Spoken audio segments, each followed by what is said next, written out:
जोधपुर में युवाओं के बीच भर्ती परीक्षा कैलेंडर को लेकर चर्चा तेज हो गई है। मुख्यमंत्री भजनलाल शर्मा ने राष्ट्रीय युवा दिवस पर साल 2026 का भर्ती परीक्षा कैलेंडर जारी कर दिया और इसमें पूरे साल होने वाले 44 परीक्षाओं का विवरण दिया गया और सरकार का यह दावा है कि करीब 1 लाख पदों पर भर्ती होगी। इस घोषणा से युवाओं में खुशी देखी जा रही है। प्रतियोगी परीक्षाओं की तैयारी करने वाले छात्रों ने कहा कि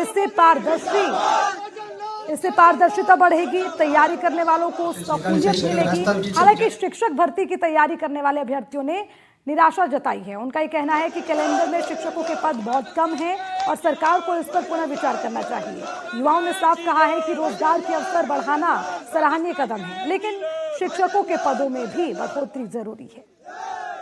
राजस्थान की भजनलाल सरकार ने राष्ट्रीय युवा दिवस पर युवाओं को सौगात देते हुए 44 भर्ती परीक्षाओं के लिए 2026 का कैलेंडर जारी किया है, जिसमें करीब 1 लाख भर्तियां जो है वो इस वर्ष आयोजित होगी। हमारे साथ में कुछ वो विद्यार्थी हैं जो कंपटीशन की तैयारी कर रहे हैं और इनसे जानेंगे कि जो राजस्थान सरकार ने जो ये राष्ट्रीय युवा दिवस पर घोषणा की है उस पर इनका क्या व्यू है। सर, जिस प्रकार से राष्ट्रीय युवा दिवस पर मुख्यमंत्री भजनलाल शर्मा ने घोषणा की है 44 भर्ती परीक्षाओं के लिए जो है करीब 1 लाख पदों पर जो है वो परीक्षाएं आयोजित होगी वर्ष 2026 में, क्या मानते हैं?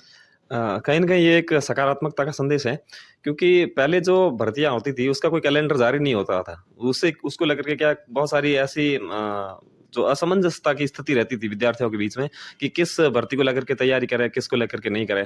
तो अब ये अच्छी बात है, एक पॉजिटिविटी है कि आपको किस डेट पे कौन सी परीक्षा आपकी परीक्षा होने जा रही है, तो उसको लेकर के एक अच्छी बात है। और दूसरी चीज जो ये वर्तमान में पैटर्न चेंज हुआ पेपर को लेकर के आरबीएससी का है या फिर ये जो अधीनस्थ बोर्ड का है, ये कहीं ना कहीं उस विद्यार्थियों के लिए एक अच्छा संदेश है जो विद्यार्थी मेहनत करते हैं, जो मूल सोर्स के साथ में पढ़ाई करते हैं। इसमें सरकार का सकारात्मक पक्ष दिख रहा है। जिस तरह से सरकार ने 5 साल के अंदर 4 लाख भर्तियों की जो अपनी वादानामे किया था, उसके अनुरूप हर साल 1 लाख वैकेंसी को करवाने के लिए वो प्रतिबद्ध दिखती है।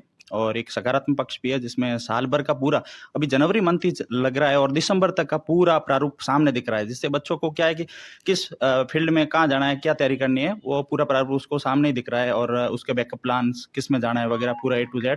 और दूसरी चीज ये सर रहेगा कि इसमें पद मंथ वगैरह सब कुछ है और एक इसमें नॉर्मलाइजेशन नाम की जो चीज है वो एक कहीं न कहीं बच्चों के साथ में कुठाराघात करती है और प्लस शिक्षा के क्षेत्र में बच्चों में कम वैकेंसी देखने को मिल रही है, जिससे उनमें थोड़ा निराशा भी है। और पहले देखने को मिलता था कि एग्जाम डेट बार बार एक्सटेंड होती थी, लेकिन अब देखने को मिल रहा है कि एग्जाम ऑन टाइम हो रही है, रिजल्ट्स भी ऑन टाइम आ रहे हैं और डीवी प्रोसेस जो होती है डॉक्यूमेंट वेरिफिकेशन वो भी मतलब बहुत फास्ट हो रही है। तो ये सरकार की मतलब ओर से बहुत अच्छी शुरुआत की जा रही है जो स्टूडेंट्स के हित में है। मल्टीटास्क में करते हैं, जैसे एक ही वैकेंसी की नहीं 2 या 3 और अदर एग्ज़ाम की तैयारी करते हैं, तो उनके लिए थोड़ा डिफिकल्ट हो सकता है क्योंकि एग्ज़ाम के बीच में गैप कम है। लेकिन मैं टीचर की तैयारी कर रहा हूँ। इस 1 लाख भर्तियों में जो टीचर की संख्या है ना, जो पोस्ट निकाली है बहुत कम है, उनके मुंह के में जीरे के समान है। और राजस्थान में टीचर की तैयारी करने वालों की संख्या बहुत ज़्यादा है। उस हिसाब से देखा जाए तो 1 लाख भर्तियों में टीचर की वैकेंसी बहुत कम निकली है। तो गवर्नमेंट को टीचर की वैकेंसी ज़्यादा से ज़्यादा निकालनी चाहिए और संख्या के हिसाब से मैं यही करना हूँ। बाकी टाइम शेड्यूल, पहले टाइम पे एग्ज़ाम नहीं होता था, अभी क्या है टाइम पे एग्ज़ाम हो रहा है, वो एक अच्छा माहौल रहेगा और पॉजिटिविटी है। और जो पिछली भर्ती की मैं एक बोलना चाहता हूँ, पशु परिसर में बहुत नॉर्मलाइजेशन बहुत खराब हुआ, तो उसमें क्या 25 नंबर किसी के माइनस किसी के प्लस कर दिए, इसमें काफ़ी डिफरेंस रहा। वो बहुत मतलब एक तरह से बहुत नुकसान हुआ बेरोजगारों को। भजनलाल सरकार ने करीब जो है 44 भर्ती परीक्षाओं के लिए 1 लाख पदों के लिए जो भर्ती कैलेंडर जारी किया है, जिसको लेकर युवाओं में खुशी भी है, लेकिन कुछ का यह भी कहना है कि सर्वाधिक जो है वो शिक्षकों की तैयारी करते हैं, उसके पद काफी कम है, तो सरकार को उसके ऊपर भी जो है वो पुनर्विचार करना चाहिए। जोधपुर से एनडीटीवी के लिए मुकुल परिहार।